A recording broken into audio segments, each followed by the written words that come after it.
right now, unless they could somehow make a pickoff burst work. Yeah, they have an ace up their sleeve, given that they're being backed into the corner so much from the draft alone here of Team Liquid Philippines.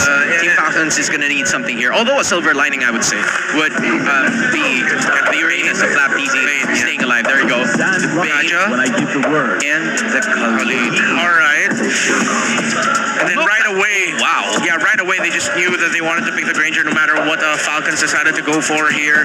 This could be really tough. It's Clouds, not Rivers, but let's see if Super Marco is going to get a quick rotation.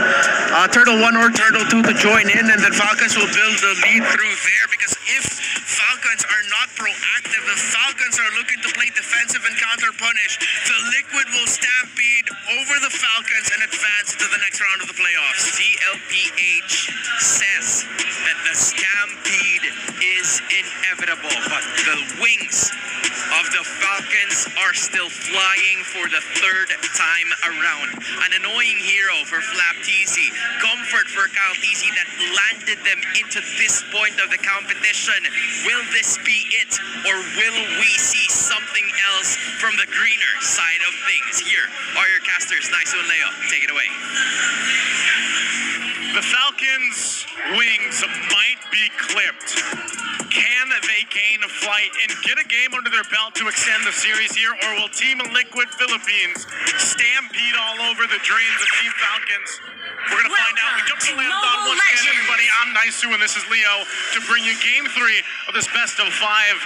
And man, oh man, has it looked bad for Team Falcons so far. They need an updraft. They need a little bit of a breeze. And I think the speed that this draft they got in Game 3 might serve that up. Very sustainable in the gold lane. That Bane, the Khalid and Ogwin. Few's been holding on to this. And come on, it's old versus new. Uranus versus a sexier Uranus. Oh, we mentioned earlier, it's a cosplay battle, man. But this time around, I got to say, I want to lean towards, I'm happier that Flap went with the Uranus. Oh, yeah? Yeah, because like simpler wins? I think that might be the case for Flap, man. Oakwood? Yeah, he's going to get away. But, like, I think he needs that because the Allison Game 1 was not it. He tried to do things on the Arlon Game 2, had a little bit of a success, but now you put a Uranus in the hands of Flap. I feel like this might be an opportunity for him to go ahead and just do what he needs to do and be that upfront guy to then give space to Super Marco to shine on this Bane here. Maybe that's a part of it. Those bespectacled gentlemen up in the higher benches did mention that if you put a hero like Uranus on Tlph, you kind of buy time and space for the other half of the map so Marco can farm. Now Ogwin here put down an inch away from his death, didn't even bother to flicker. He's like, I know you can't kill me. Which is surprising because I think given the situation, I almost expected him to flicker there. Again, he still has the quicksand guard, so that's going to be fine. But also, mind you, we are on a turtle. This might bring it to a fight. They're going to jump in. Mountain Shocker already thrown out that boat. Real world manipulation coming in. How easy secures. And they can get out of dodge, but no! They force the engage. Sanford gleams on out of here. I think Ogwin and Flap want more. Liquid ain't giving any. Yeah, no, there's good zoning there. Oheb in trouble. Whoa! Did not see him coming. Oheb thought he could fight back, but instead, Marco flickers in and spits on that thing. He shaked that thing. He shaked it. Man, the Bane. We were wondering if it's going to pop up. It pops up here in Game 3, and this is a great thing that Team Falcons need in order to go ahead and get themselves in a position. They might be relying on everybody's favorite gold lane hero right now, Bane. He's been my favorite hero for about half a decade now. That's true. And what makes it so good is, sure, Liquid got a turtle, but Falcons got the best target, the gold laner. They took down Oheb. Yeah, they did. And that's a great way to go ahead and stop him from getting the leads he's had the previous 2 games. Now, it's not anything big. You can see this here. It looks like Super Mario's just going to rush the Holy Crystal. Yes. Just get that damage. That's what you do. Get that Deadliest Catch and get that heal. If you're not in any immediate danger, you just greed out and say, I'm just going to go for the Holy Crystal. What are you going to do about it? Oh, man, that's a scary thing to think about, of Tlph. But, again, we have to see if Team Falcons can maintain that kind of pressure, man. Like, they got to be able to utilize that. And, if you think about it, that would be a great setup utilizing the Khalid they brought to this game. If Ogwin can actually get a setup that he's looking for, because, again, in Game 2 with the Matilda, he wasn't really able to do that. You know, a lot of the times they were just collapsed down on. They had to get disengaged. But with the Tlph, I think it's a different story. The panel even said, give him a hero that can be annoying. Well, I think this is one of the heroes other than the Hilda that was banned out to be that hero for Ogwin.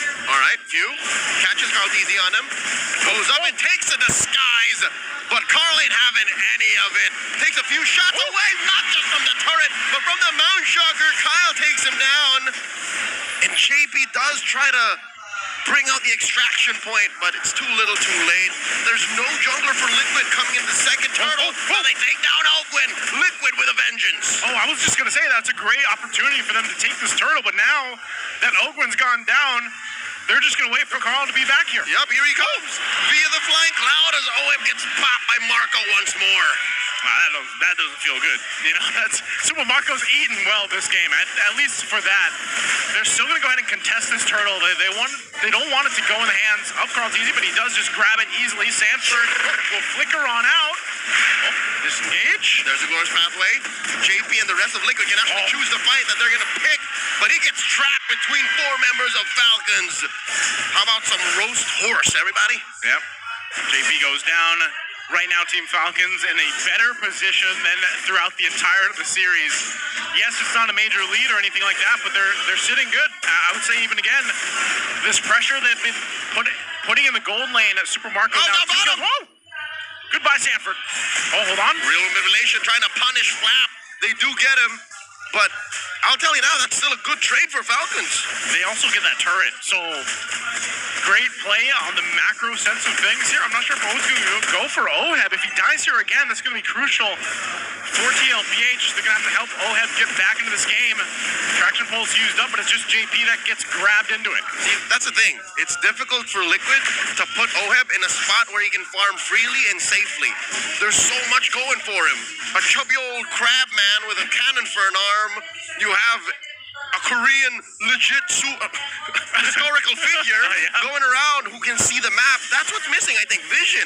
Liquid doesn't have the same kind of vision that Falcons does. Yeah, they don't have that vision, but they have the box. The panel mentioned. Whoa! We just skipped it for a second and Carl pops. Marco, how? What just happened? I did not expect Super Marco to go down just to Carl Tlph when he was up there on that side. I thought it was the Bane that randomly bursts people. Yeah. What's going on? Flapteezy gets the glory pathway and the railroad manipulation on him. Throwing out that Mount Shocker. Too much damage. Ogwin gets popped by Oheb. Baby cakes are clapping back. 2 for free. Make that 3 for Count and Marco, who just comes in on a cloud. That's hilarious. What just happened, man? The Liquid Stampede. They stampeded, started with the perfect target. It was 0 Super to Marco. 60, man. That's just what they do. And now this third turtle. Mind you, I think throughout the series, Carl Tlph has all the turtles in his hands, man. He does? I think so. Literally. I think 6, 8, 9 in total. 9 turtles. And again, objectively, Tlph is just playing better. Even if they lose some of these turrets or some of these deaths in the early game, they're able to go ahead and find these moments where it just turns the game in their favor. Pretty sure that's not how the animal kingdom works. Goats do not have a strict diet of turtles. Hey, you heard him in the opening. What is it? The game's chasing him now. Yep. He's not chasing the game anymore. He's completely. He's on new. Is this New Game Plus? This is New Game Plus. Game of the Year edition. Game of the Year edition, New Game Plus for Carl Tlph right now. Hey, our game did win a few awards, the Mobile Game Awards this year, so that's true. That's true. You're right about that one. Oh, this Carl Tlph and Ogwin gets caught by the glorious pathway. Daddy JP means business. Alongside 3 other members of Liquid. Oh, they forced him to go the other way. The conceal from Ogwin. This is just a matter of time. Right on. Formality. Ogwin can't even sacrifice himself to the turret. He's wasting their time. He's wasting their time and looking up top. He's bought enough time for Super Marco to go ahead and push into that. That's an execution. Oh, but still few falls as 40 finds him. Throne of Ruin. Able to slow the assault. He might go down here. Kyle Tlph throwing out these swords and arrows and swords. Finally he falls. And in mid, Flapteezy pushing them all back. Okay. Some peace and quiet for a second here. I would say that wasn't so bad for Team Falcons. Yeah, they lost a couple bodies. They were able to get the tier 2 up top. That whole thing that Oakland started by let me tell you something, running off on his own. Yeah, bought him enough time to go ahead and at least get a turret. Now, in the grand scheme of things, is that going to change much? Right now, TLPH is still in that driver's seat. They're able to go ahead and control this because the Lord is coming up in about 15. It feels like it's slowing the inevitable. But if that happens one more time, if some way, somehow, Falcons shrink this 800 gold lead from Liquid and maybe take it up to their side, put it at about 2,000, 3,000, then maybe Marco can be once again that force of nature that gets them on the board. If somehow Marco bursts one of the crucial members of TLPH. Kyle. Carl or Oib? Carl or even Sanji. Maybe. Even Sanji. He can burst it. Any of these cores. Yeah. If he bursts anybody, that's a big help for Falcons into this Lord. I think they'll take their time though, because again, they were fighting into a box of Sanji. Sanji with this whole E-pick was highlighted in the panel of being deadly. Oh, whoa, Carl Teasy here. Oh!